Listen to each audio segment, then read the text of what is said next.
안녕하십니까 여러분. 2022년 국가직 9급 해설 강의 맡게 된 강세진 교수입니다. 자, 먼저 해설을 하기 전에 전반적인 경향부터 말씀드릴 거니까 해당 표를 확인해 주시면 되겠습니다. 자, 먼저 보시면 지금 심화 문법 이렇게 되어 있고 지난번에 출제되었던 문법 하나는 없어진 상태. 그 다음 어문규정 사이 시옷 이렇게 항상 나왔던 것이 있고, 그리고 독서를 보시면 일치 불일치 두 문제, 글쓰기 견해 한 문제, 그리고 이론과 사례 한 문제, 그 다음 글의 순서 배열 한 문제. 이전에 있었던 문제 유형이 계속해서 반복되어 있는 거 확인할 수가 있어요.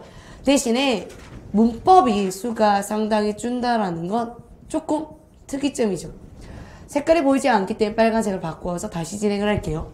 그러면 우리가 문법을 나오지 않는다 해서 어머 문법을 안 한다?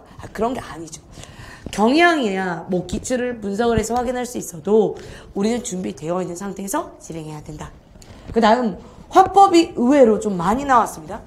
개인적으로 이 지시표현을 화법으로 봐야 되나 싶긴 한데, 왜냐면 이게 담화 문제로 의미로운 문제로도 출제가 되고요, 품사 문제로 출제를 되기 때문에 이런 형태를 일단 화법에 집어넣긴 했지만 비단 화법 내용만 있는 건 아닙니다. 그 다음 동기화 단기라고 해서 처음 나온 문제가 나와 있죠. 자, 장문으로 친다면 건의문이 나왔어요. 사실 수능 지문에 있는 건의문을 좀 풀 줄 안다면 부득이하게도 이 부분이 그렇게 어렵다라고 저는 생각하지 않고요. 그 다음 문장 넣기는 여러분 영어에서 애초에 그냥 문제 유형으로 잡혀있는 문제 유형이라 해당 내용들도 이미 신유형이라 말하기 조금 부족한 감이 없지 않아 있습니다. 그 다음 문학 같은 경우는 보문이라는 작품, 시조나 사수는 거의 대다수에서 나온 내용들, 그 다음 백악랭, 구운몽 등 좀 굴지인의 작품 위주로 등장을 제시가 되었기 때문에 사실 엄청 막 작품도 어려워요 이런 수준도 아닙니다. 그 다음에 이제 어휘 부분이 좀 강화되어 있는 거 확인할 수가 있어요. 왜냐면 좀 비중 한번 봐보실래요? 어휘가 어머 네 문제라 되네. 이 네 문제는 뭐 여기 심화 문법이다, 어문 규정이다, 이 녀석들을 뭐 거의 삐까하잖아요. 자, 그러면 여긴 어휘 보시면 혼동 어휘, 이게 맞니 저게 맞니라는 부분, 그 다음에 한자 사자성어, 이번엔 음독이 출제되지는 않았어요. 그 다음 여기 단어의 구별 등 어휘가 좀 강세지 않은가 싶어요. 한글 맞춤법에도 혼동어휘가 있긴 하지만 제가 왜 어휘로 집어넣어놨냐면 거기에 제시되어 있는 단어가 아니기 때문에 해당 어휘 파트에 집어넣었다는 걸 참고해 주시면 되겠습니다. 자, 그럼 본격적으로 이제 해설을 하러 들어갈 건데요. 제가 이제 1번 문제를 보고 하늘이 도우셨다. 제 동영 4회차에 있는 내용인데 썩이다 썩히다의 구별 문제였죠. 그럼 옳지 않은 것이라고 한다라면 해당 썩이다는 걱정이나 근심을 갖고 있다라면 당연히 썩이다 쪽으로 진행을 해야 됩니다. 근데 여기 보시면 능력을 또는 쓰레기를, 그 다음 여기는 속을, 그 다음 마지막 썩히고는 창고에서가 아니라 기계를 해 동그라미 치고 걱정 근심과 관련된 3번이 유일하게 옳지 않기 때문에 썩 열어 고친 다음 정답 3번으로 하셔야 된다는 걸 강조드릴게요. 참 이게 애매하죠. 우리가 많은 공부를 하고 있긴 하지만 이 기출되어 있는 내용과 이걸 얼마나 숙지했는가의 문제거든요. 썩이다 썩히다는 혼동어에서 꽤 많이 나오는 표현이에요.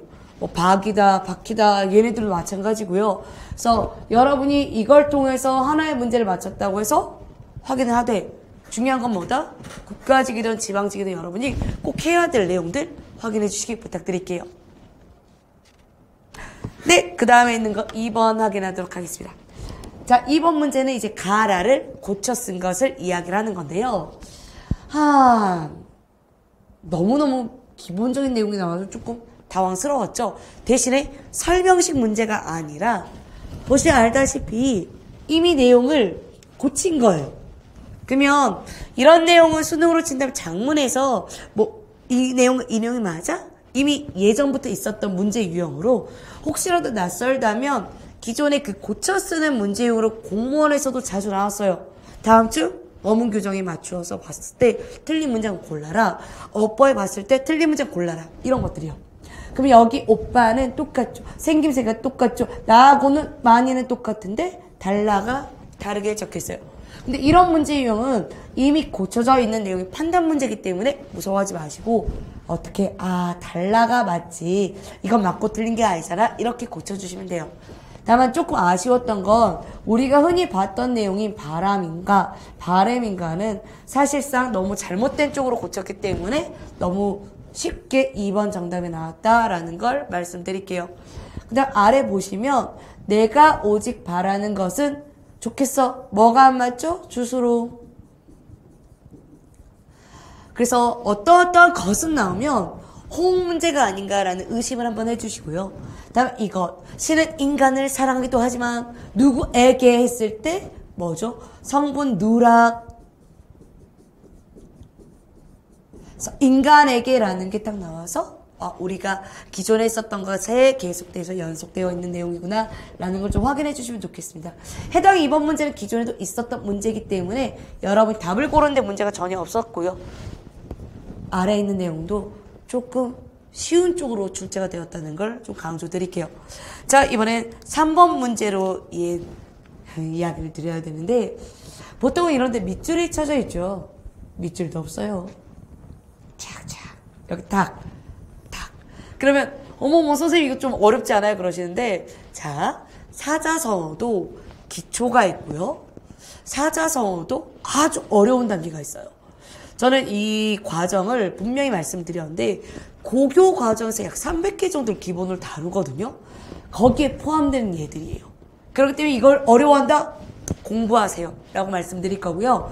자, 구곡간장은 항상 그 슬픔과 애상에 관련되어 있는 사자성어로 가장 많이 나오며 곡학 아세를 꼭 학문의 정도에 반대되는 개념으로 자주 나오는 사자성어입니다.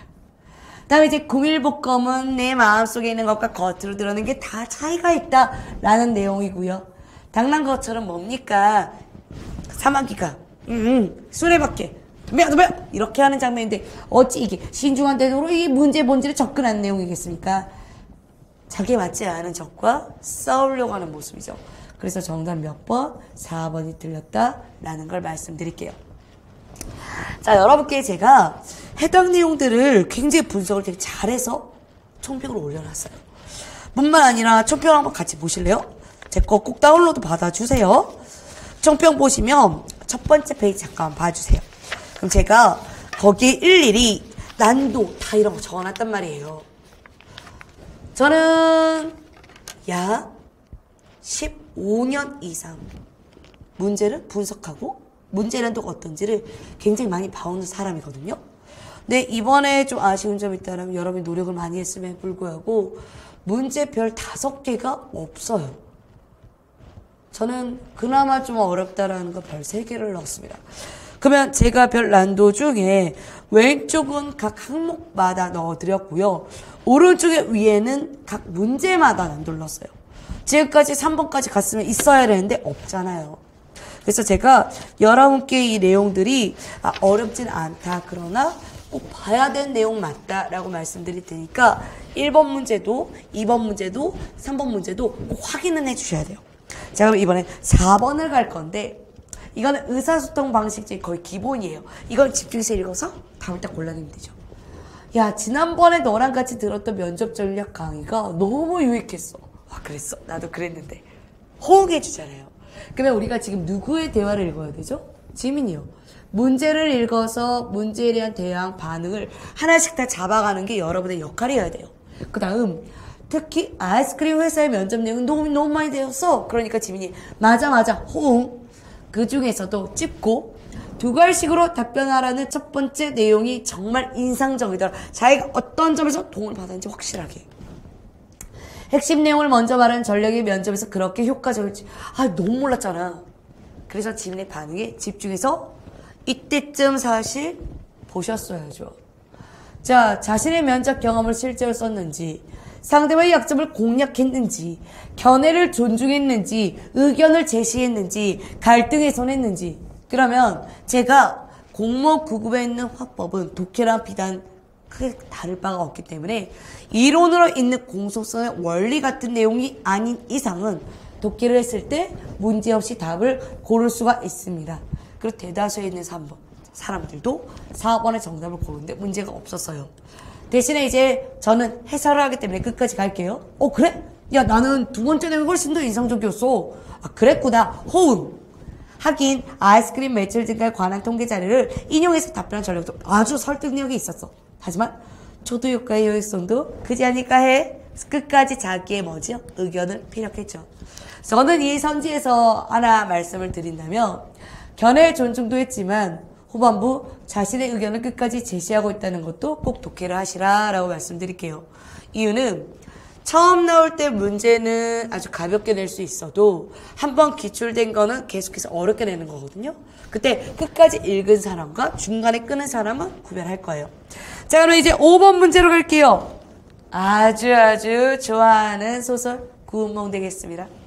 자, 다음 글에 대한 이해로 적절하지 않은 걸 고르라고 했는데 저는 여러분께 문학이란 출제자의 의도를 중심으로 풀어야 된다. 즉 심리적인 부분이니 헷갈리면 반드시 소거해서 풀라라고 말씀을 드려요. 이유가 우리는 저희들의 그 생각으로 감상을 해서 문장을 생각해서 맞는 거 고르기가 아니에요. 그럼 해당 선지부터 먼저 보죠. 양소유는 자원급제를 했는가? 한림학사가 되었는가? 이건 여러분이 누가 봐도 팩트로 골라내시면 되겠습니다. 지문에 있을 거예요. 다음에 양소유는 인간 세상의 환멸을 느꼈 스스로 성진의 모습으로 되돌아왔다라고 했을 때 스스로라는 부분에 독해력을 하나 갖고 있어야 되고요. 3번에 성진이 있는 곳이 인간 세상인지 아닌지의 부정 유무가 나왔다면 반드시 추론이거나 아니면 이 해석의 바탕으로 확인을 한번 하셨어야 될 거예요. 다음 마지막 4번은 성진은 자신의 외양을 통해 꿈에서 돌아왔는지는 팩트로 확인할 수 있으니 여러분 1번과 4번은 절대적으로 고르시면 안 되는 선지, 2번과 3번은 고민을 하되 해석을 할 수 있는 부분이 있기 때문에 그쪽을 꼭 고려해 주시면 당연히 그 부분을 고려해야 된다는 거 말씀드릴게요. 자, 그러면 해당 내용을 좀 가도록 합시다. 자, 승상이 말을 마치기도 전에 그놈이 거치더니 노승은 간 곳이 없다. 그러면 승상과 노승에 대한 관계가 나왔죠? 그럼 제가 얘는 좀 해석을 좀 해드리기 위해서 보조칠판을 꺼낼게요. 자, 노승이란 존재, 승상이란 인물. 이 인물이 다를지 같을지는 모르겠으니까 그냥 두시면 돼요. 그러면 승상이 말을 마치기도 전에 구름이 거치더니 노승은 온데간데 없대요. 좌우를 돌아보니 팔랑자도 없대요. 인물들 잡으시고요. 승상이 놀라있을 때 둘은 다른 인물. 어찌할 바를 모르는 중에 높은 데와 많은 집들이 한순간에 사라지고 자기의 몸은 작은 남자의 보단 위에 앉아 서 있다. 위치 확인. 그 다음 향로의 불은 이미 꺼져 있었고 지는 달이 창가에 비치고 있었다라는 배경까지. 다음에 자신의 몸을 보니까 자 밑줄 칠게요. 108염주가 걸려있고 머리로 손을 만져보니 까칠까칠하더라. 제가 소설을 읽을 때 외양묘사 읽지 않으면 안 된다라고 그렇게나 훈련시켜요. 왜? 문제 낼 게 뭐가 있다고 생각을 하세요? 팩트에 대한 이야기, 외양에 대한 이야기, 배경에 대한 이야기 이게 다예요. 그리고 이런 선지는 이미 많이 개발되었고요. 그러니까 그 지점 정확히 짚어서 확인. 완연한 소화상의 몸이요 전혀 대승상 위가 아니다. 그럼 지금 승상의 내용이 아닌 소화상의 몸이라고 나왔죠. 이에 제 몸이 인간 세상의 승상 양소유가 아니라 정확히 확인해요. 그러면 승상은 이쪽이 인간 세상이고 그 다음에 연화도령의 행자 성심을 비로소 깨달았다라고 했으니 이쪽은 절대 인간 세상일 수가 없는 거예요. 그러면 여러분한테 지금 이런 걸 다 짚어드렸는데 꼭 보셔야겠죠. 자, 그리고 생각하기를 처음에 스승에게 책망을 듣고 북독으로 가서 인간 세상을 완도하여 양가의 아들 되었지. 그가 바로 양소유. 그리고 장원급제를 하여 한림학사가 됐다. 출장 입사하고 곤명신해서 두 공주와 여섯 낭자 바로 팔랑자. 즐기던 것이 하룻밤의 꿈이로구나. 그러면 어디까지 죄다 꿈입니까? 노승을 만났고 승상이 되었고 팔랑자와 함께 살았던 것들이 꿈, 드림. 이는 필시 사부가 나의 생각이 그릇됨을 알고 나로 하여금 이런 꿈을 꾸게 하시어 전부 다 허무한 일인 걸 깨닫게 해라 라고 했으니 여러분 이 깨달음 절대적으로 스스로가 한 게 아니에요. 자 그럼 다시 돌아갑시다. 환멸을 느껴 지가 알아서 아니죠. 누가? 우리 노승. 그러면 여기 있는 정답이 아니다. 여기 있는 것은 뭐다? 적절하다. 그 정답 몇 번? 2번 이렇게 딱 골라내셔야 됩니다. 적절하지 않은 걸 적절하다고 하는 건 안 되는 거예요. 그러면 지금 글을 어떻게 읽었죠? 위에서 아래로 쭉 뺐죠. 모든 글은 다 위에서 아래로 읽는 거예요. 절대 중간 부분 비벼서 본다 이런 건 존재하지 않습니다. 자 그럼 이제 6번 문제로 들어가려고 해요. 제가 이 문제를 분석할 때 고전 시가에 대해서 굉장히 예민한 편이에요. 왜? 여러분이 점수를 얻어야 되고 점수에 변별이 있어야 할 때 파트가 고전 시가이기 때문에 그래요. 근데 동동과 거의 유사한 쪽으로 문제를 냈긴 했지만 좀 차라리 동동이 좀 더 어려웠던 것 같습니다. 얘는 우리가 너무 많이 보던 시조예요. 하물며 이미 기존에 출제도 됐습니다. 자, 간밤에 보던 바람에 눈살이 치단 말이가 낙낙장송이 다 기울어 간다. 하물며 못다 핀 곳에 일러 무엇하느냐 했을 때 보통 소나무는 뭡니까? 절개를 뜻하는 충신을 의미하죠. 그럼 나의 철령 높은 봉에 쉬어넘는다는 구름아 고진 원루를 비삼아서 구름에 부탁하죠. 임께서 계신 곳으로 가지 않겠느냐? 궁궐에 계신 임금. 그건 너무나 명백하잖아요. 이런 건 우리가 고민도 하지 말고 지웁시다. 자 다음에 이어읍 부릴 때 울며 잡고 이별한 이마. 니도 날 생각하는가 사랑하는 의미죠. 그 헤어진 연이 너무나 맞는 말이니까 이런 거 지웁시다. 그럼 이제 리을에 얘는 기출로 얼마나 많이 나왔는지 모르겠어요. 삼동 베옷을 입고 은가하늘 구멍에 눈비를 맞아 있는데 그렇게 변내 그런 거 먹다? 변내는 햇볕. 임금의 은혜를 한 번도 받은 적은 없다만 서산에 해 지는 모습을 보니 슬퍼한다. 그때 서산의 해는 누구? 뭔 벗입니까? 임금님의 승하를 뜻하니 정답 4번 되겠습니다. 그래서 6번 문제로 사실상 그렇게 어렵지 않은 거예요. 그래서 제가 과연 이 세 가지 별을 넣었을 때 얘는 넣어야 되는가? 고민됐다고요. 그런데 이때 이런 게 나옵니다. 그들의 끈기가 이 경기의 승패를 갈랐다. 갈랐다. 기본형이 뭐죠? 그렇죠. 가르다죠. 그러면 이거는 묻지도 따지지도 말고 가름을 고르시면 안 되는 거예요. 딱딱 가름 딱. 그런데 중요한 뭐다? 갈다는 기존에 제가 출제를 하면서 계속 갈다는 무엇으로 갈다? 갈다 했을 때 대상이 나와야 된다라고 강조했는데 헷갈렸다? 그러면 의로 있는지 확인해 보세요. 없잖아요. 그럼 이제 다음이에요. 선생님 이제 부문과 구별의 문제입니다. 자, 분이라는 건 전체를 두고 나누는 개념이에요. 근데 아니 올해 영화제 시상식은 11개 부분이겠어요? 나눌 거예요? 아니죠. 11개의 무엇을 부분이 바로 결정되고 얘도 똑같이 전체를 두고 나누는 게 아니기 때문에 뭡니까? 구별 이렇게 해서 정답 1번 고르셨어야 돼요. 근데 저는 이 문제를 매우 재밌게 풀어본 사람으로서 학생이라고 할 뻔했어요. 그런데 이 내용은 계속 나올 수 있어요. 그러니 한 번 더 확인해 주시면 좋겠습니다. 이 강의는 해당 시험을 보신 학생들도 분명 듣겠지만 처음 어떤 문제가 있는지 보는 학생들을 위해서 강의가 진행되고 있기 때문에 처음 보시는 분들은 이런 문제 유형을 잘 잡아놨다가 공부를 빡세게 해야겠다라고 생각해 주시면 좋겠습니다. 자, 그럼 이번엔 8번 문제로 들어가도록 하죠. 자, 이거는 설득하기 말하기예요. 다음 글의 동기와 단계 조직에 따라 가말을 배열한 것으로 가장 적절한 걸 골라라 라고 했으니 저는 이 녀석이 필요하겠네요. 쭉 넣어라. 자, 설득하는 말하기의 메시지. 동기와 단계 조직이 있다. 첫 번째, 주제에 대한 정자의 주인에 관심 환기한다. 자, 여러분 화법이거든요. 화법은 말하기예요. 말하기는 말하는 사람, 듣는 사람 이렇게 딱 있어야 되죠. 어차피 청자는 전제로 깔려야 돼요. 그런데 가해 조건은 뭐냐면 1단계가 관심, 주의, 관심 환기 이렇게 나와 있고, 두 번째는 특정 문제를 청자와 관련 짓자. 그 다음 청자의 요구나 기대를 자극하자. 문제에 대한 설명이 필요하고 자극이 필요하네요. 세 답제. 자, 아주 중요한 이야기가 나왔어요. 이렇게 끊을 거거든요.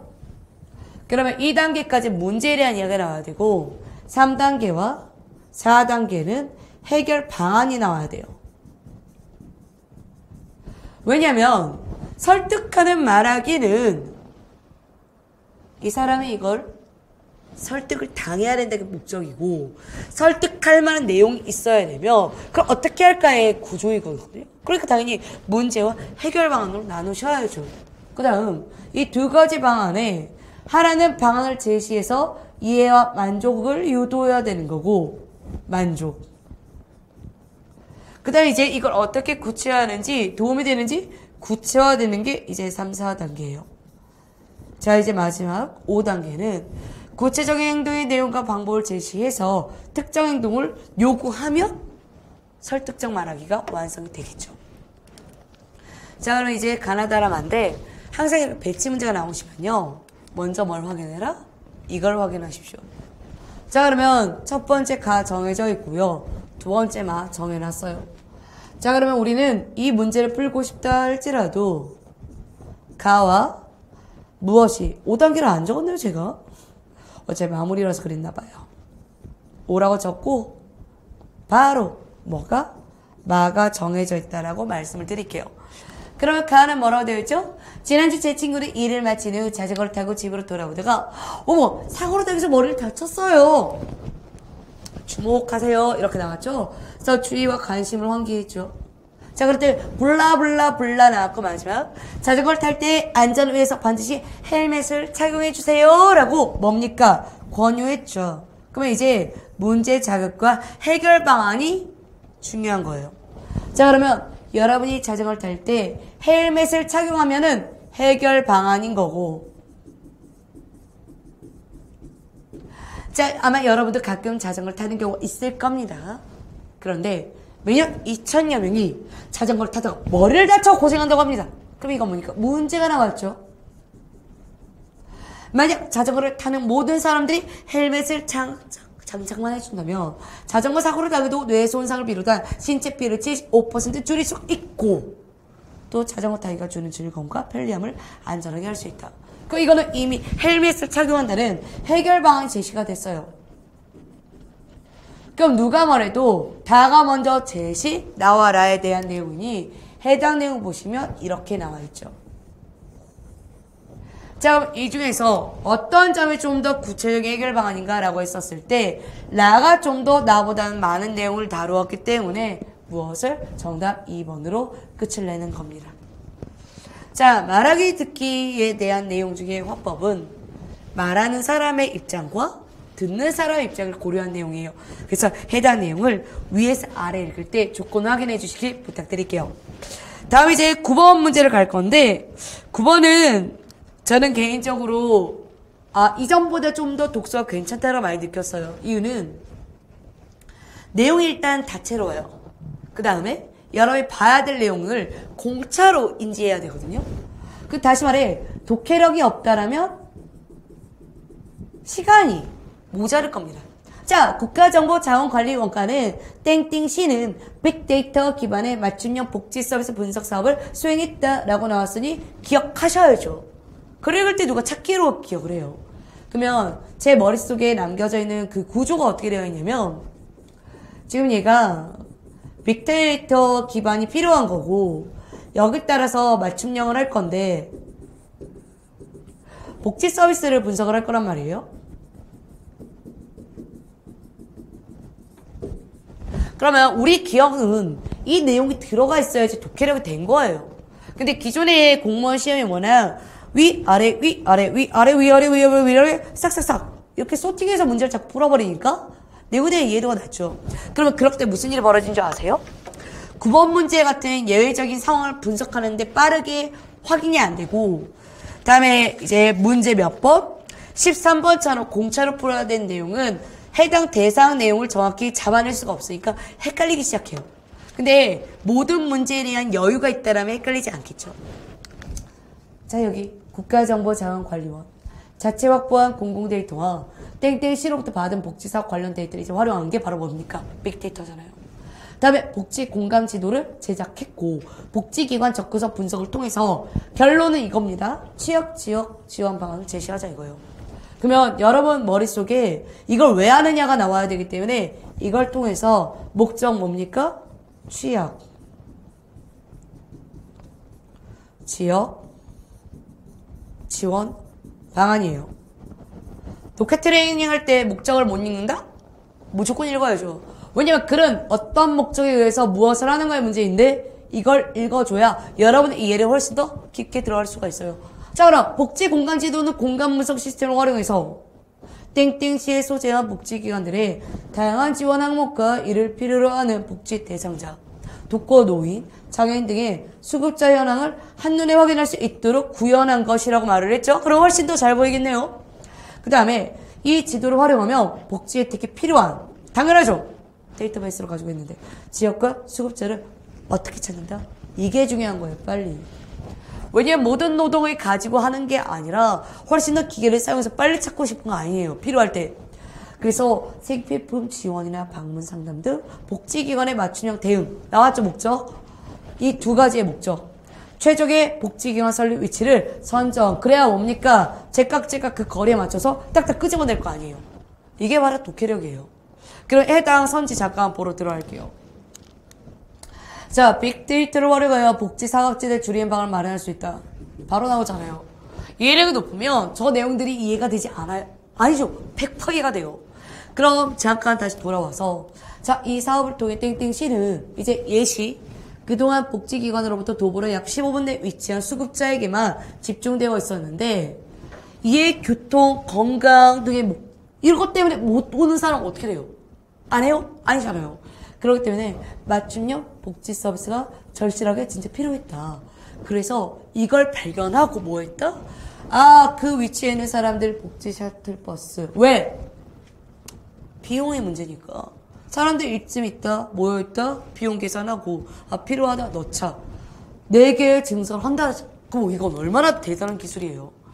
그러면 이제 여러분이 해당 복지기관과 수급자 거주지 사이의 거리는 혜택 정도의 영향이 있다는 말미에서 확인했고, 복지기관 접근서 분석 결과는 복지 셔틀버스 노선 증설 근거도 확인할 수 있으나 어디에도 개별 만족도는 확인할 수 없기 때문에 정답 4번으로 D&D 하셔야죠. 집중력은 길러주시고요. 독해력은 필요합니다. 저는 공무원 독해가 기존과 많이 바뀌었다고 느껴요. 왜냐면 저도 머리 쓰기 싫을 때가 한두 번이 아니거든요. 그러면 제가 어떤 식으로 분석을 하냐면 머리를 싹 비워요. 글자를 익혀요. 그 다음에 글자에 있는 키워드로 아래에 있는 문제를 얼마나 빨리 찾을 수 있는가, 이걸 타임 제한하는 거예요. 그러면 기존에 있는 문제는 이게 없어도 거의 비등해요. 독해를 해서 시간을 걸던 뭐 내가 가서 찾던 시간이 똑같다고요. 근데 독해력이 필요한 얘가 걸린 시간이 3배가 걸리고요. 독해력을 문제를 풀면 단 1분 이내에 끝낼 수 있는 문제들이 벌어져요. 그러니까 키우셔야 돼요. 자, 그러면 이번엔 10번 문제로 갈 건데 10번은 밑줄이 쳐져 있다고 해서 어떻게 밑줄을 벗나? 아니죠. 그러니까 글을 왜 써요? 위에서 아래로 쭉. 다음에 이건 필요가 없기 때문에 조건 뽑아내는 방식 알려드리겠습니다. 자, 단어의 의미가 변화하는 양상은 다양하다. 전제 깔렸죠? 변화한다. 첫째, 아침 먹고 또 공부하자의 아침은 하루 중에 이른 시간을 가리키지 않고 아침에 먹는 밥을 쓰인다. 밥의 의미가 아침에 포함되어서 아침만으로도 아침밥이 의미를 표현하게 된 것이다. 자, 두 개의 단어가 긴밀한 관계이기 때문에 한쪽이 다른 한쪽의 의미까지 포함하는 포함관계로서 의미가 변화가 되는 경우인데, 아이들의 코 묻은 도는, 코는 콧물의 의미가 쓰인다라고 했을 때 코가 묻으면 이걸 똑대서 갖다 이렇게 묻혀야 되는 건데 그게 아니라 콧물 묻은 눈으로 충분히 해석을 할 수 있으므로 아침과 아침밥의 관계라고 이야기를 할 수가 있습니다. 연결고리가 좀 깊잖아요. 근데 어떤 분이 이제 질문을 주셨을 때 밥과 아침은 별 상관이 없지 않나요? 라고 하시길래 실제로 이 두 단어를 둔다면 별 상관이 없지만 그렇게 둔다면 뭐 코와 콧물도 비단. 그러면 우리가 이 문제를 어떻게 풀었어야 했다? 포함 관계로 풀었어야 되는 거예요. 코와 콧물, 아침과 아침밥. 다음. 둘째, 바가지. 원래 박의 껍데기. 그런데 지금은 플라스틱 모든 재료 상관없이 뭔가 둥글게 이런 게 할 수 있는 거 다 바가지라고 여기죠. 수세미도 똑같아요. 원래 갖고 있는 의미 따로 있지만 근데 지금은 그걸 두루두루 하는 씻는 걸로 바뀌었죠. 선생님, 이 두 가지는 의미의 유사성이 있는데 얘네들 의미의 유사성이 없지 않아요? 라고 한다면 제가 그걸로 푸는 거 아니에요. 해당 니은은 언어 표현은 그대로 온 걸 포인트인 거고 시대의 변화에 따라 지시 대상 자체가 바뀐 것만 확인하면 돼요. 그러면 이거는 그냥 박 자체를 똑 따면 걔가 바가지였는데 지시 대상이 바가지가 아니라 그런 것만 이야기하는 게 아니라 플라스틱 만든 것도 뜰 수 있는 물건 다 바가지다. 이런 예시라서 해당이 되는 거니까 해당 밑줄 쳐져 있는 부분에 포인트를 정확히 보세요. 다음 셋째. 묘수는 원래 바둑에 썼었죠. 그런데 일상생활에 쉽게 사용하는 것을 확인할 수가 있어요.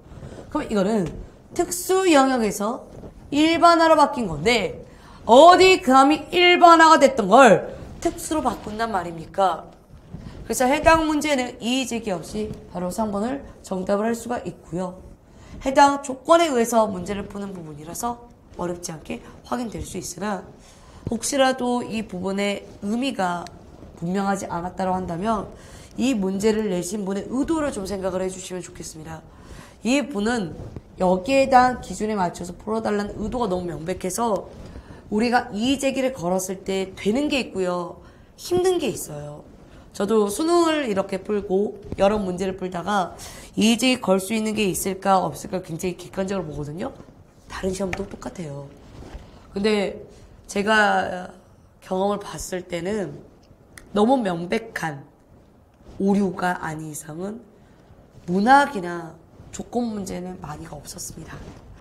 자, 이제 4번이라 정말 기분이 별로예요. 그래서 명화가 차라리 명확하게 되면 얼마나 좋아. 호랑이를 두려워하던 시절. 호랑이 무섭죠. 꺼리니까 산신령. 무섭죠. 꺼리니까 옵니까? 손님. 대신해서 쓰는 것. 이렇게 해서 10번의 정답 몇 번? 3번으로 결정됩니다. 자, 여러분, 지금까지 1에서 10까지 진행을 했었을 때 국가직이 작년에 비해서는 다소 어렵지가 않다라고 말씀을 드릴게요. 이렇게 되면 한 문제 한 문제가 너무 아쉬운 상황이 벌어져요. 자, 이번에 11번으로 들어갈 거고요. 자, 쭉 진행을 합시다. 땡땡시 시장님께 안녕하십니까. 저는 땡땡시에서 농장 운영하는 땡땡땡입니다. 이렇게 글을 쓰게 된 이유는 우리 농장 근처의 신중택 골프장의 빅공의 문제에 대해 말씀드리기 위한 것입니다. 자, 여러분, 건의문이네요. 건의문을 만드시면 뭘 한다? 선지 보세요. 내용을 이해하는 게 전부가 아니에요. 선지에 시장에게 빅공해로 농장이 겪는 어려움에 대해 관심을 촉구했는가? 건의에 대한 신뢰성을 높이기 위해 인용한 자료의 출처를 밝히고 있는가? 다른 지역에서 야간 정험으로 인해 폐해를 해결하기 위해 노력한 걸 있는가? 예시. 골프장의 야간 운영을 제한할 때 예상되는 문제점과 해결 방안이 실제로 있는가? 구체성에 대한 문제예요. 근데 이걸 왜 먼저 문제를 보라고 하냐면 저거 먼저 보고 생각하면서 문제를 푸는 게 훨씬 더 정확도가 높아요. 왜냐면 이게 문단이 1 끝이거든요. 근데 공무원만이 이게 가능해서 제가 굳이 그렇게 어렵게 판단하지 마시고 그냥 문제 건의문이 확인되시면 선지 들어가서 확인하시고 그냥 바로 문제 들어가세요. 짧기 때문에 금방 기억나요. 빛이 공해가 될 수 있다는 말이 다소 생소할 수 있지만 지나친 야간 조명이 식물의 성장, 문제 확인, 부정적인 영향을 끼쳐 작물 수확량을 감소시킬 수 있다. 이미 연구를 통해 입증된 바가 있다. 좀 늦었지만 땡땡시에 이 문제에 대해 사례 확인, 경각심을 가질 필요가 있다. 실제로 골프장이 야간 운영을 시작했을 때 기점을 우리 농장의 수확률이 떨어졌다. 이렇게 구체적인 자기 이야기를 해주면서 설득력 높이면서 거의 때리고 있죠. 그러면 제가 여러분께 선지 바로 아래 다시 가보세요. 그러면 이 내용들 중에 걸러진 선지가 몇 개? 2개 이상이에요. 그러면 그 글을 파악하느라 시간 써, 선지 보느라 시간 써, 작문 문제 그럴 필요 없어요. 왜 그러냐면 작문 문제는 헷갈리게 못 내요. 내용의 문제가 아니니까. 자, 이윤을 추구하는 골프장의 야간 운영을 무조건 막는다면 반발할 거다. 그래서 계절에 따라 야간 운영 시간 조정해달라. 해결책 나왔죠. 운영 제한에 따른 손실금 보전해달라. 이런 등등의 보완책이 있다. 또한 땡땡군에도 했다 하결하기 위해서 야간 조의 조도를 조정하는 프로젝트를 진행한 바 있으니 참고해 보시기 바랍니다. 모쪼록 시장님께서 이 문제에 관심을 가지고 농장과 골프장이 같이 살 수 있도록 도와주세요. 그러면 누가 봐도 출처 따윈 없습니다. 이번 정답 끝. 이게 얼마나 명확도가 높은 문제인지 여러분은 꼭 아셔야 돼요. 문제에 따라 명확도가 낮은 문제가 있고 굉장히 높은 문제가 있거든요. 11번 같은 건의문 나오시면요. 문제 읽고 지문 읽고 본티 적고 선제 읽고 확인하시고 끝 해주시면 감사하겠습니다. 자, 그럼 이번에 12번으로 가죠. 12번 문제는 과연 이게 문법 문제일까요? 자, 이 책, 그 책, 이 책, 저 책, 뭐 이렇게 여러 가지가 나왔는데 지금 우리가 봤을 때 뭐 가까이 있느냐, 뭐 멀리 있느냐, 같은 대상이냐, 모두냐, 뭐가 제일 쉬워 보여요? 이거 2개죠. 그쵸? 태민아, 이 책 읽어봤니? 아니, 그 책 아직 읽어보지 못했어. 같죠? 땡땡. 그렇구나. 이 책은 작가의 문체가 독특해서 읽어볼만해. 권유. 꼭 읽어볼게. 한 권 더 해봐. 저 책은 어때? 했을 때 다른 책이죠. 자, 그러면 기억, 니은에 대한 내용 중에서 먼저 기억은 청자보다 화자에게, 내가 말한 사람에 가까운 곳. 니은은 화자보다 청자한테 했을 때 화자는 태민이에요. 태민 쪽 생각해야죠. 그러면 청자에게, 그럼 얘한테 가까운 거니까 독해로 확실하게 맞아요. 근데 그럼 저 책은 어때라고 했을 때 화자보다 청자에게 멀리 있는 대사? 이라고 한다면 이건 물음표가 뜨죠. 굳이 둘을 비교해야 되나, 저 책을? 둘 다한테 멀리 있다라 이야기하면 안 되는 거예요. 자, 그 책도 함께 읽어볼게. 지금 디귿과 리을이 같아요. 두 책을 들고 계산대로 간 다음에 저 읽어보겠다고 하니까 생일 선물로 이 책 2권 사줄게 했을 때 앞에 기억, 니은 같은 거, 뒤에 디귿, 리을 같은 거 이렇게 골라내셔야죠. 그쵸? 그러면 디귿, 리을은 같은 대상 너무 명백하고 미음은 니은과 디귿을 모두 가리키니까 명백하고, 그러면 명백하지 않은 정답 2번을 정답으로 골라낼 수 있다라고 말씀드릴게요. 사실상 12번 문제는 문법이라 하고 싶어도 그렇지가 않습니다. 왜냐면 너무 명백하기 때문에. 자, 그러면 이제 13번으로 들어가도록 하죠. 지문 보고 놀란 거 하나. 이런 스타일은 최근 다운의 인문지문 스타일이에요.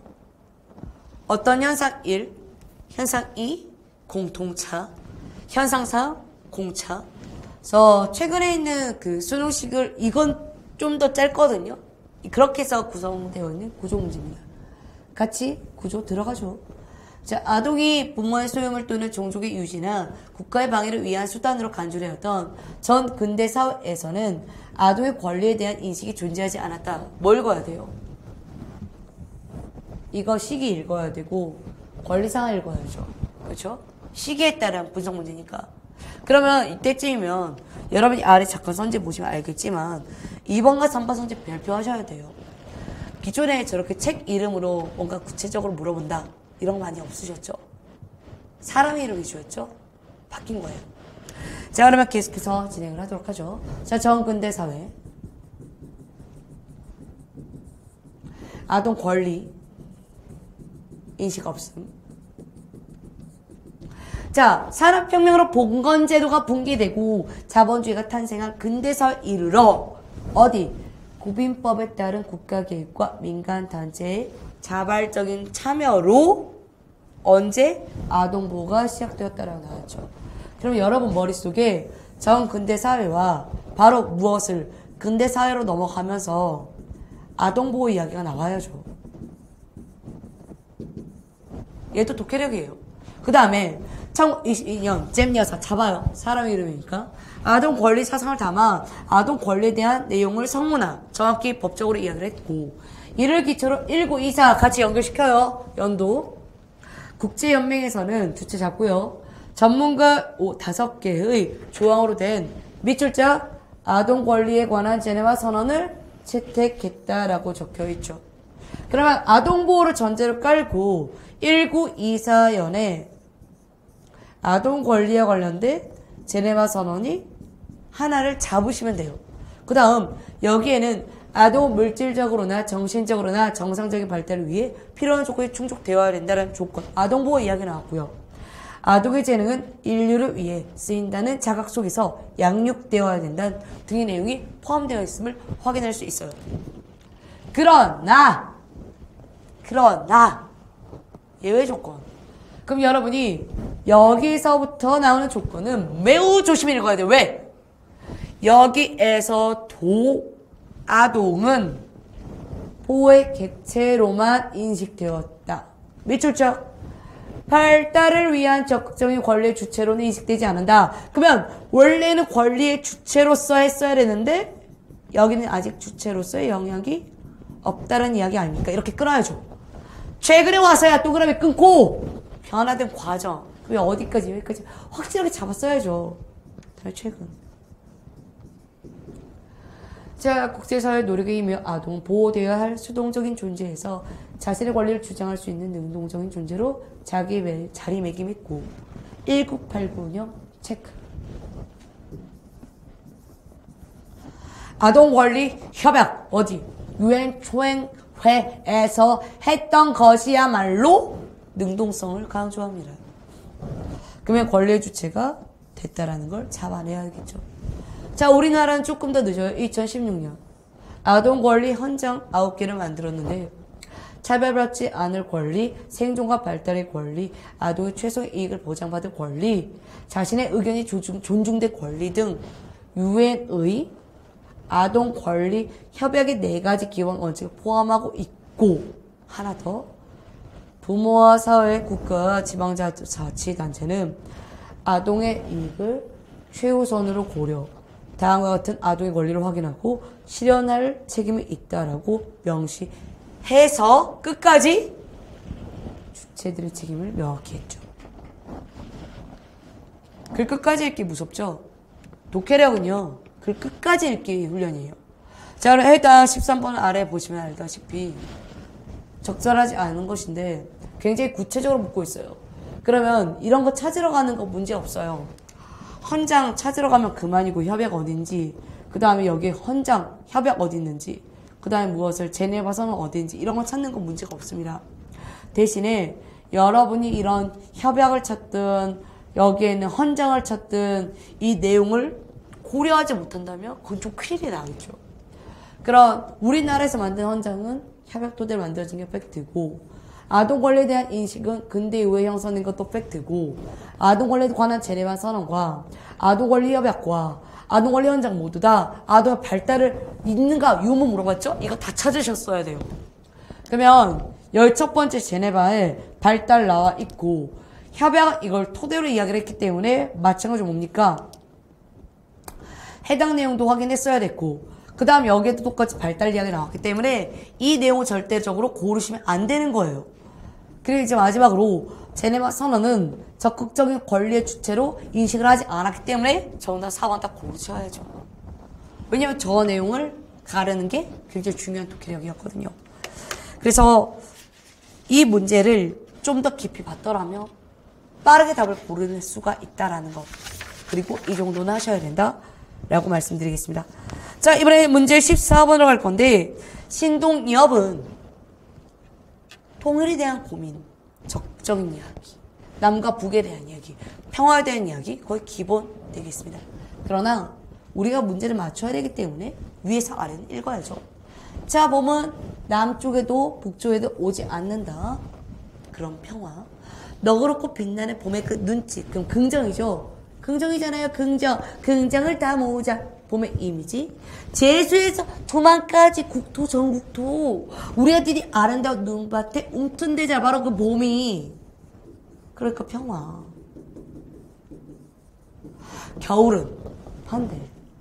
바다 대륙 밖에서 그 매운 눈보라를 몰고 왔지만 했을 때 뭡니까? 평화의 반대말 뭡니까? 폭력. 분단. 너그럼 봄은 삼천리 마을마다 우리들 감수 움트리러 라면서 다시 한번 긍정. 움터서 강사를 덮고 그 마음에 쇠붙이들 전쟁에 대한 상징. 흐무름을 녹여버리겠지. 평화에 대한 기대. 근데 어디에도 순수 자연색이 따윈 없음. 정답 1번 끝. 이게 돼야 돼요. 제가 가르치는 문학 방식은 뭐냐면 해당 시어에 대한 상징성 찾기 문제거든요. 그때 어떠한 상징성이 관련된 가장 크게 매력적인 게 있다라면 그 내용 꼭 인지하셨어야죠. 그리고 아래 보시면 희망과 신념 다 단정이죠. 왜? 리라, 지 다 뭡니까? 추측적 어조가 아예 없어요. 다음에 모두 상징성이 강하고요. 왜냐? 봄이 우리 가슴에 움튼다 했을 때 봄이 상징성이지 않으면요. 그냥 지금 현재 봄 분위기 들어오면 돼요. 막 꽃도 나오면 되고, 막 향기도 맡으면 되고, 막 날아다니면 돼요. 날아다니면 되고. 그다음에 이제 4번에 봄과 겨울 이원적 대립은 아까 제가 해석한 것처럼 들어와야 맞다라고 할 수 있고 정답 1번으로 끝이 납니다. 문학이 조금 의외였어요. 저는 좀 문학이 확 끌고 땡기고 했던 게 기억이 났기 때문에 좀 그런 걸 기대했는데 그때보다 조금 더 어렵지 않았죠. 자, 다음 이제 15번으로 들어갈 건데 15번은 여러분이 좀 봐야 될 것들이 있어요. 바로 선지입니다. 자, 지금 말을 결정시켜놨단 말이에요. 사회는 여러 사람이 그 뜻을 서로 통하고 그 힘을 서로 이어서 개인의 생활을 경영하고 보존하는 데 서로 의지하는 인연의 한 단체다라고 적혀 있어요. 사회에 대한 무엇입니까? 이 사람의 견해이자 저는 견해 문제를 대다수 특징으로 풀거든요. 나와 있죠. 그러면 여러 사람, 파워, 모으자 튀어나왔단 말이에요. 그 다음에 제가 뭘 보기 시작을 하냐면 앞에는 마가 있고 뒤에는 나라가 결정되어 있어요. 그러면 나라를 어떻게 독해할까가 중요한 거고 대신에 중간에 없는 가, 나, 다 다시 말해 나라를 제외한 가다의 배치가 매우 중요한 게 됐네요. 그러면 여기는 가다, 가다, 다가, 다가 공통적으로 되어 있고요. 보시다시피 모든 내용들이 각각 뭡니까? 배치가 50대 50으로 되어 있어요. 이럴 때는 당황하지 마시고 우리가 어차피 출발점이 가 또는 다로 이루어져 있고 말미는 나도록 나로 되어 있기 때문에 무엇을 먼저 본다? 가와 다에 대한 내용, 그 다음 나와 라에 대한 내용을 깊게 보도록 하죠. 그러면 우리가 첫 번째 어디로 갈 거냐면 가로 갑시다. 자, 그랬더니 얘가 뭐라고 하냐면 이 기관을 잘 수리하여 정년하면 그 작품도 원활하게 되지 않겠느냐 라는 지칭어를 줘요. 그럼 지금 아무 말도 안 했는데 갑자기 이 기관이라면 가는 초반에 배치를 할 수가 없잖아요. 그러면 지금 현재 가를 초반에 배치할 수 없기 때문에 이렇게 다 지워지게 됩니다. 그럼 여기 어디? 가를 초반에 배치한 가랑 가를 초반에 배치하지 못하는 가가 나왔으므로 뭐가 정해져 있다? 다가 정해지게 되어 있어요. 자, 다로 갈게요. 말과 글이 없으면 어찌 그 뜻을 서로 통할 수 있으며 그 뜻을 서로 통하지 못하면 어찌 그 인민들이 서로 이어져 번듯한 사회 모습을 갖출 수 있겠는가? 그럼 이 사회란 반드시 무엇을 갖추면서 벌어진다? 말과 뜻. 그렇게 벌어진다라고 다를 무지 강조하고 있죠. 그럼 우리가 첫 번째 구절 무엇을 마가 정해져 있고 그 다음엔 다가 정해져 있고 가는 뒤편으로 나와 있으니 우리가 그 다음에 내용을 확인을 한번 하러 가죠. 자, 그 다음 무엇을? 이러므로 말과 글은 한 사회가 조직되는 근본이요. 아, 말과 글에 대한 내용이네 바로. 사회 경영의 목표와 지향을 발표하여 그 인맥을 통합시키고 하는 기관과 같다라고 한 번 더 잡았단 말이에요. 그러면 기관과 이 기관이랑 나랑 가는 너무나 연결고리가 잘 되어 있는 내용이고 한 번 더 말과 글을 강조하기 때문에 둘은 말과 글이라는 맥락을 통해서 이어지게 되어 있어요. 그 다음 나의 말미에 기관이 있기 때문에 무엇이? 가가 잡히고 그 다음 이제 마지막 라를 읽으시면 돼요. 그뿐만 아니라 그 기관 한 번 더 잡았죠. 점점 녹슬고 상하여 필경은 쓸 수 없는 지경에 이를 것이니 그 사회가 어찌 유지될 수 있겠느냐. 기관이 잘 되려면 뭡니까? 말과 글을 잘하고 그걸 유지해야 된다는 걸 강조하고 있죠. 그래서 결국엔 우리가 해당 문제를 푼다 할지라도 조합은 생각하셔야 되고요. 지시어 힌트 얻으셔야 되고요. 정답 몇 번? 마다 나 정해져 있죠. 그 다음에 제가 가로 진행한 정답 4번으로 잡으셨어야 됩니다. 그래서 해당 조합 문제는 내용에 대한 이해도 굉장히 중요하기 때문에 지시어 찾는데 신경 써주시기 부탁드릴게요. 자, 그러면 이제 16번 문제로 들어갈 거고요. 16번 문제는 보시면 알다시피 한자입니다. 한자는 전 절대 쉽다라고 말 안 할 거예요. 저 2300자 알고 있거든요. 저 이것 때문에 공부 다시 했어요. 단어 그 자체를 다시 했다고요.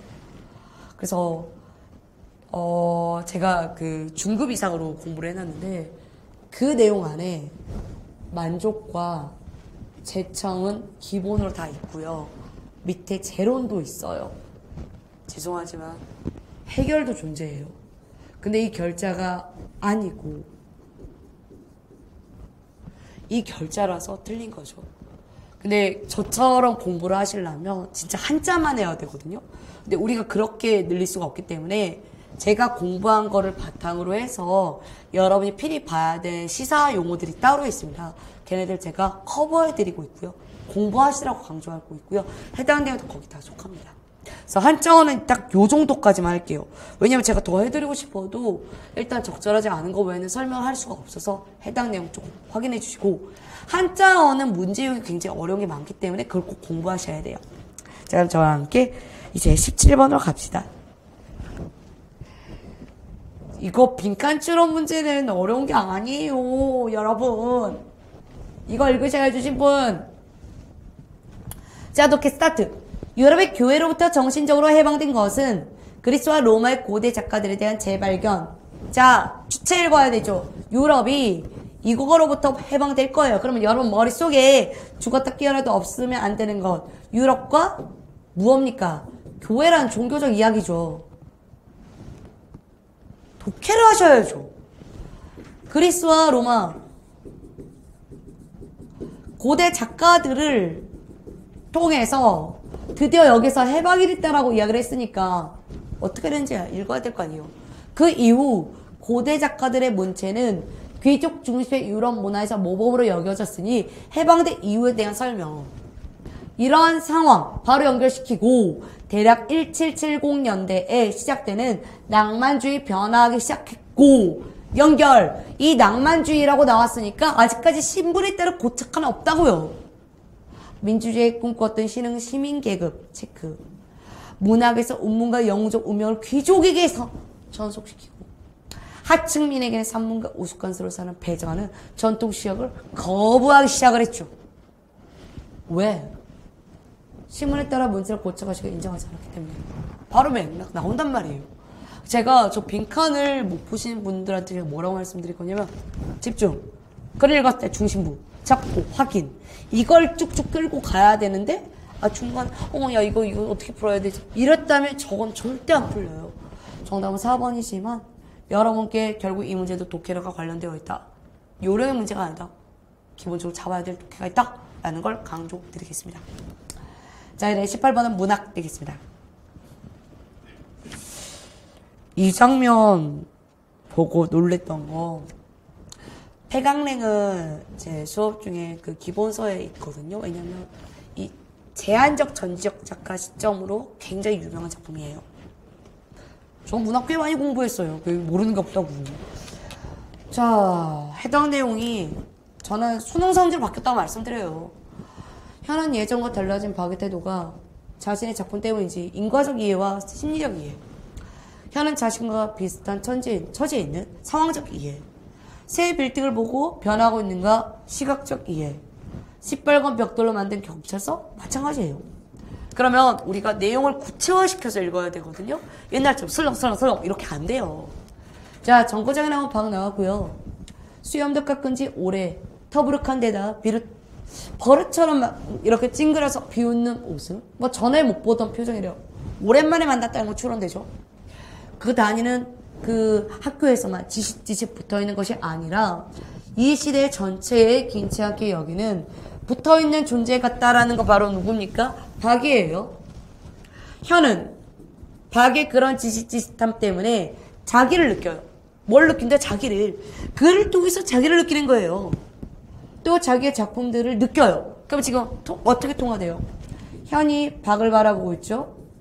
박을 통해서 뭘 느낍니까? 자기 자신을 느끼고 있죠. 자기 작품을 느끼고 있죠. 그러니까 정답 1번으로 끝나버리잖아요. 너무 잘못 읽었기 때문에.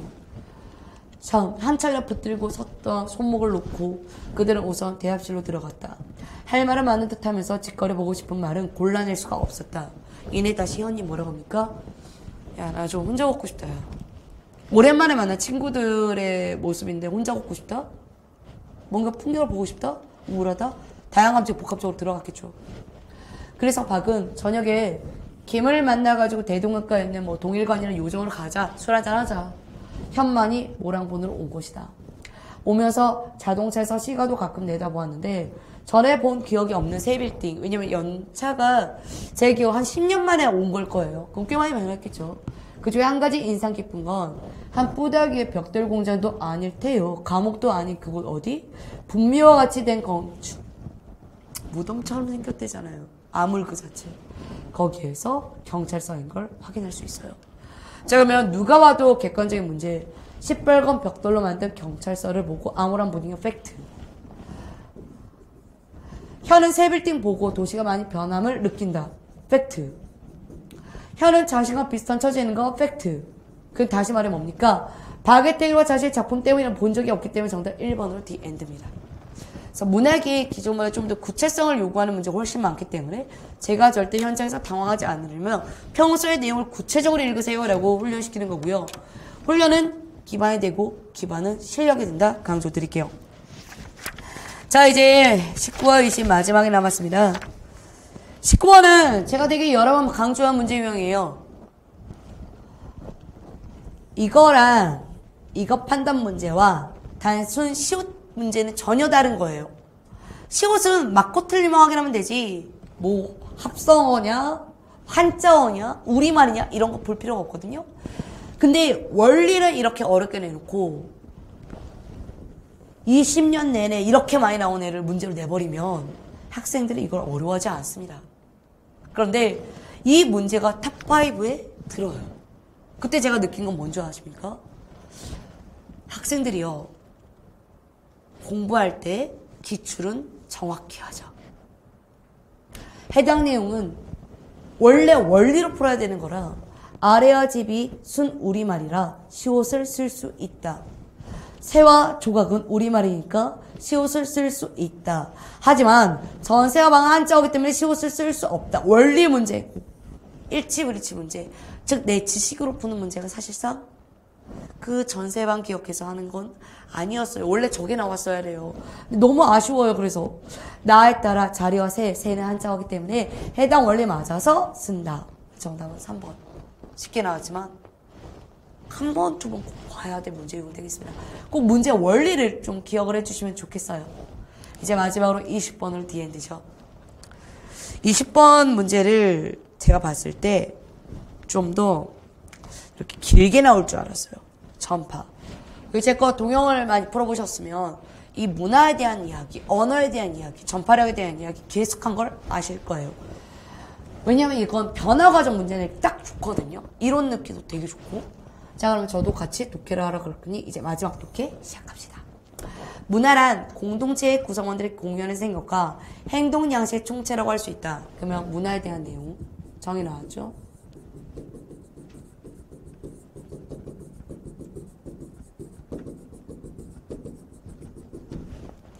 문화를 연구하는 사람들의 주된 관심사는 특정 생각과 행동 양식이 하나의 공동체 안에서 전파되는 기체이다. 그러니까 문화와 공동체를 뗄래야 뗄 수가 없어요. 뗄래야 뗄 수가 없다고요. 이에 대한 견해 중 하나가 문화가 생각 전염이. 그러면 이거를 우리가 어떤 파급 효과에 따른 전염이 아닐까? 그래서 예컨대 리처드 도킨스라는 사람의 밈, 이 개념을 통해서 생각의 전염을 말하고자 했죠.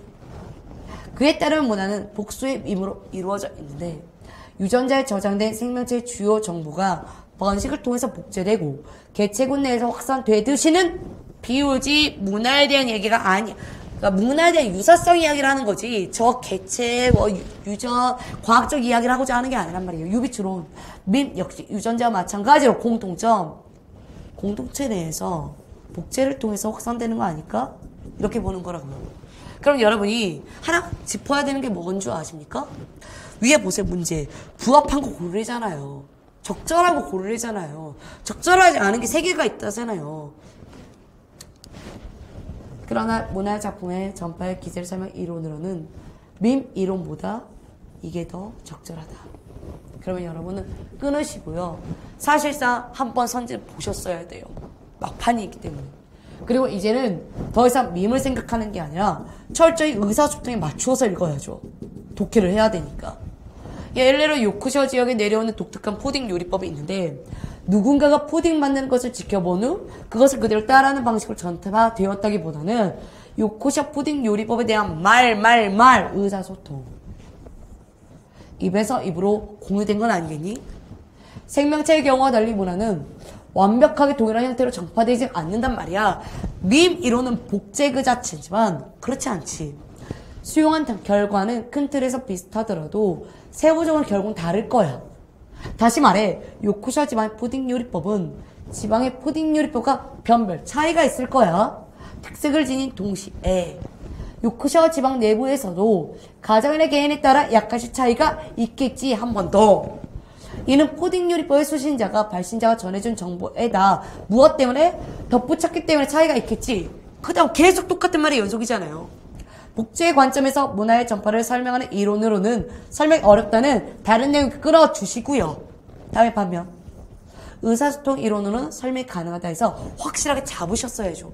그 다음에 이에 따르면 사람들은 자신이 들은 내용을 남에게 전달할 때 들은 이야기에다 자신의 생각을 더해서 그 이야기를 전달하기 때문이다. 여러분 이 내용 보세요. 너무 정답 1번이죠. 2번은 의사소통 이론에 따르며 문화의 수용 과정에서 수용 주체의 주관이 개입은 100% 개입돼요. 그래서 어디가 들렸다? 여기. 의사소통 이론에 따르면 특정 공동체의 문화는 다른 공동체로 복제가 아니라 의사소통 이론이요.